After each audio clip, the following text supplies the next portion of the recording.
selamat datang di Generasi Mecin. Saat ini saya sedang berada di sama dengan Coffee nih. Wah, tema coffee shopnya kayak di hutan-hutan gitu. Persis sama singgungan tema di debat capres yang kedua kemarin ngomongin soal lingkungan hidup. Wah, hari ini kita bakal bahas pasca debat capres yang kedua. Sebentar dulu saya sambil mau order kopi nih. Mas, kopi Toraja dong, kopi Toraja. Ada ya? Mantap. Mau di V60. Boleh. Oke, bikinin ya. Oke. Ntar lagi mau banyak tamu nih, bapak-bapak politisi. Kita mau ngomongin pasca debat capres yang kedua. Wah, rame sekali ya kemarin. Pertanyaannya, sebenarnya debat capres masih penting nggak sih? Karena masing-masing tim udah mengklaim kemenangan. Dan seberapa efektif sih sebenarnya debat capres untuk mempengaruhi para swing voter memilih salah satu pasangan? Soalnya kemarin kritiknya, debatnya antara salah data dan tanpa data. Nah, yang paling di-highlight sih yang salah data ya. Menurut Pak Jokowi tidak ada kebakaran hutan. Langsung dibantah sama Greenpeace di saat debat itu juga, bahwa kebakaran hutan itu masih terjadi di era kepemimpinan Pak Jokowi. Nah, makanya hari ini saya mau klarifikasi nih. Ada salah satu perwakilan dari TKN ya. Makanya nonton Generasi Mecin. Oke, silakan Pak Beni. Silakan duduk Pak. Kita ngobrol-ngobrol dulu Pak. Tempatnya asik ini. Wah, asik Pak. Kita sambil ngobrol-ngobrol santai. Kemarin debat capres kedua gimana menurut Pak Beni Pak? Pasti Pak Beni bilangnya Pak Jokowi unggul dong.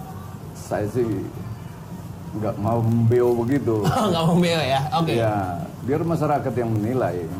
Tapi saya ingin mengatakan bahwa Pak Jokowi ini dengan Pak Prabowo ini kan temenan. Ya, jadi menurut saya jangan terlalu diadu-adu juga. Dan saya kira itu pesan dari mana-mana juga banyak begitu. Karena kalau namanya berteman, itu saling tegur itu biasa-biasa aja. Lawan diskusi. Bertukar pikiran. Ya, jadi saya melihat di medsos itu kok ada kata-kata Jokowi menyerang, ini enggak menyerang. Sebenarnya kalau mau benar-benar serang-serangan bukan begitu caranya. Jadi ini memang masih pertemanan lah. Tapi jauh lebih baik yang debat kedua ini. Ya, lebih substantif dibanding yang pertama ya Pak? Dibanding yang pertama. Nah, mudah-mudahan nanti yang berikutnya ini lebih sejuk lagi. Ya. Jadi warga ini kita suguhkan yang yang ramah, yang enak lah didengar itu, bahwa banyak kemajuan-kemajuan yang dihasilkan oleh Pak Jokowi memang tidak terbantahkan. Ini bahwa belum sempurna, yes. Ya. Ini saya sih membaca dari peta di sosial media Pak, kalau timnya Pak Jokowi bilang Pak Jokowi menang telak, bahkan kalau timnya Prabowo bilang Pak Prabowo lah yang menang. Nah, tapi untuk pihak netral ini menganggap kayak salah data lawan tanpa data Pak. Nah, mumpung ada Pak Beni nih. Ada beberapa data-data yang miss dari fakta.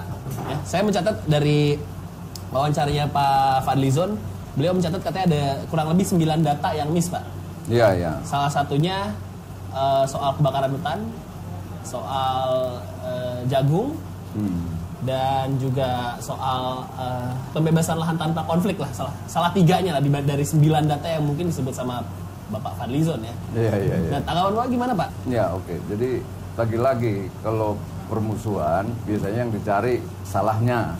Ya, kesalahannya apa gitu. Itu memang kalau narasinya oposisi kan, narasinya sudah benar.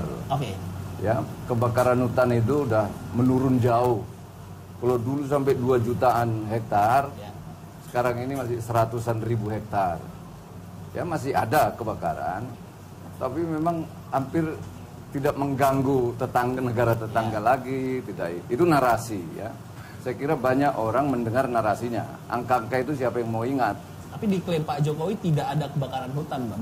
Itulah artinya, itu kan berarti dari dulu itu meledak, terbakar habis, sekarang ini tidak ada lagi, artinya tidak ada lagi dampaknya lah, tidak bisa dirasakan tidak lagi. Sebesar dulu. Ya, kurang lebih. Narasinya di situ, maknanya di situ. Nah, jagung itu memang 2013, 2014 sampai 2015 itu 3 jutaan ton. Ya, saya katakan 3 jutaan ton.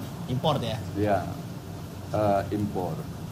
Tapi 2016, 2017, 2018 terus menurun. Itu narasinya, menurun jauh sampai tinggal sekitar 700 ribu ton. masih ada impor? Yes, ada impor. Tapi sudah signifikan sekali penurunannya. Bahkan kita ekspor, ya. Nah, dulu nggak pernah ekspor jagung, kita sudah ekspor jagung. Nah, apalagi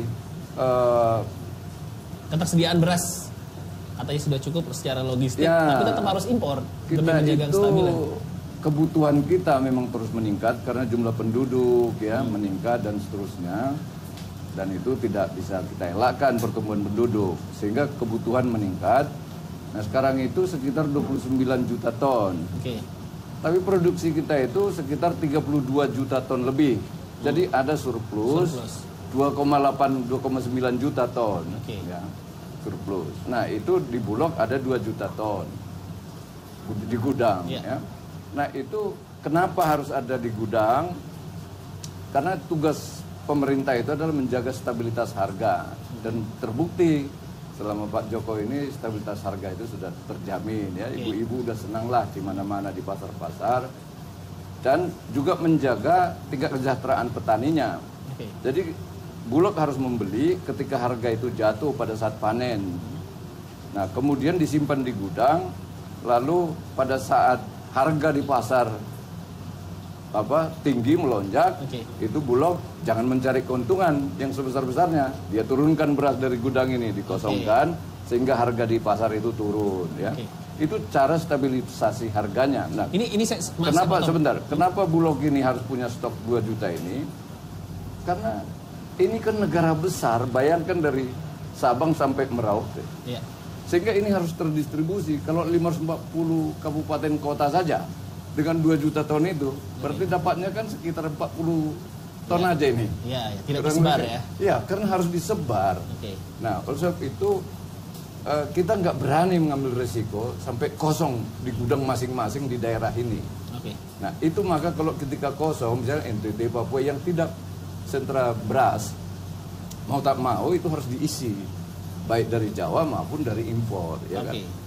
Nah itu yang saya kira yang menjadi orang mempersoalkan kenapa harus impor dan sebagainya itu. Tapi total impornya, total impor itu sudah jauh menurun dibanding 4 tahun periodenya Pak SBY dengan 4 tahun yang sekarang. Saya mencoba mau nanya dari apa yang sering dipertanyakan sama oposisi. Pertama ada 2 masalah impor. Pertama momentum impor ya Pak di saat petani panen. Ini menurut pihak oposisi. Yang pertama momentumnya. Yang kedua penagihan janji Pak Jokowi di awal-awal kepemimpinannya yang akan meniadakan impor. Sebenarnya itu sempat ditanyain Pak Prabowo juga sih sebenarnya. Cuman entah kenapa Prabowo sepertinya kurang ngeskak lah di debat kemarin. Sempat mempertanyakan Pak Jokowi bukannya awal-awal akan tidak impor, kok sekarang impor, itu kan kurang lebih pertanyaan seperti itu. Begini Pak Patra, jadi impor nol itu adalah mimpi di siang bolong. Jadi hampir tidak mungkin. Jadi cita-cita swasembada beras pun swasembada lain lagi. Oh beda ya? Beda kalau beda. Jadi impor itu, jadi kalau termasuk Prabowo atau Sandi mengatakan impor tidak akan impor. Itu mustahil. Sama seperti Pak Jokowi dulu 2014 dari gubernur terus mikir, wah saya pun nggak mau impor lagi. Saya kira masukan-masukan yang kurang pas, ya. Oh jadi bisa dikatakan saat itu Pak Jokowi terlalu optimis atau? Ya 2009 itu 2014 awal. 2014 itu saya kira Pak Jokowi menerima masukan-masukan seperti Pak Prabowo sekarang ini. Ya, kenyataan masukan dan realitanya jangan-jangan orang yang sama ini. Yang pindah ke sana kemari ini ngasih masukan lagi yang salah lagi. Jadi sistematik salahnya. Nanti capres yang berikutnya pun akan dicekokin lagi, dan anehnya ikut lagi Pak Sandi yang ngomong tidak akan ada impor. Saya kira jangan latah gitulah ya. Pasti ada impor. Kenapa? Nomor 1, jenis beras kita itu kan umumnya medium. Nah, kadang-kadang butuh yang super. Yang super ini pasti ada impornya. Bisa 100.000 ton, bisa 500.000 ton. Satu. Sesuatu yang kita tidak bisa produksi dalam negeri, ya harus kita impor dong. Kalau kita butuh, ya kan? Normal-normal saja lah, jangan dipersoalkan sepertinya haram impor ini. Impor itu tidak haram ya? Iya, tidak haram menurut saya. Yang penting jangan sampai melukai hati produsen kita.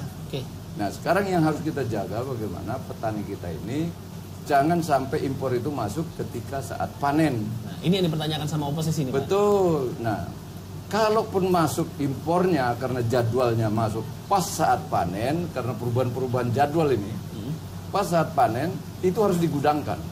Oke. Tidak boleh disemburkan ke pasar. Oke. Nah maka di gudang Bulog itu bertumpuk ini.